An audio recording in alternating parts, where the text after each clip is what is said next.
NBC5 Investigates continues to look into the recent cyber attack that crippled Chicago's largest children's hospital. And we found the attack as part of a trend targeting hundreds of healthcare organizations all across the country.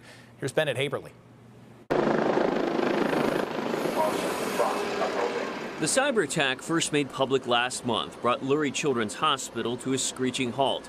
Patients couldn't access their records, procedures were postponed, even the phone lines were down. We take this matter very seriously and have been working closely around the clock with outside and internal experts and in collaboration with law enforcement, including the FBI. A month later, the hospital says it is still carefully and methodically working to restore most of what was offline.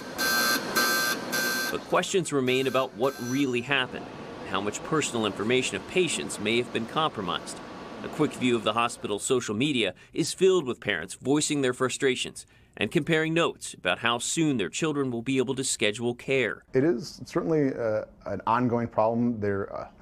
It is disturbing the number of ransomware attacks that take place all the time that really don't capture the attention like this hospital attack has. Chris Carlos works as a cybersecurity consultant and has often played the role of attacker, helping companies test their systems to look for vulnerabilities. While the specific details of this attack are not yet known, Carlos says it is oftentimes a numbers game. They're not sending one or two emails. They'll send a lot of emails to a lot of different organizations. They may all be slightly different and have various payloads, but they're ultimately looking for the one fish that'll bite and provide them access to that network. Whilst casting a wide net. Yes. As a Ransomware For Hire group, Reseda has claimed responsibility for the Lurie attack and offered the patient data for sale on the dark web, asking for $3.7 million. On Friday, NBC5 Investigates received a copy of this post showing Reseda claimed to have sold that data from the Lurie attack. We're talking almost 240,000 patients at that hospital, and those kids receive cancer and blood illness treatments, right? So this is critical. Cindy Carter works for the cybersecurity firm Checkpoint, which confirmed the authenticity of the Reseda post. Oftentimes they will exfil or remove information from the network and then offer that for sale on the black market to try to make some additional money.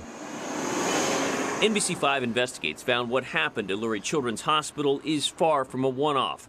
A recent separate attack on Change Healthcare, a subsidiary of United Health, led to disruptions for patients, physicians' offices, and pharmacies across the country.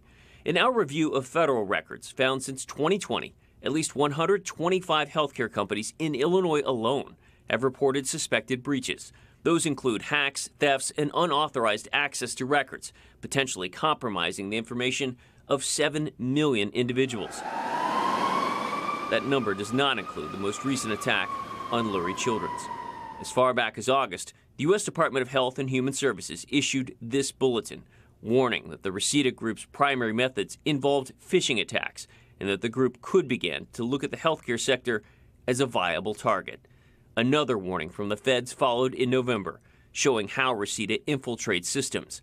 The bulletin called on education and healthcare organizations to implement a series of strategies to mitigate any potential attack.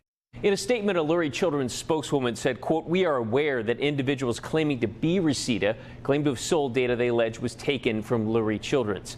That statement went on to say they're working with law enforcement and actively investigating these claims. The spokeswoman did not answer our follow-up questions about what strategies the hospital had implemented prior to this attack. Bennett Haeberle, NBC5 Investigates.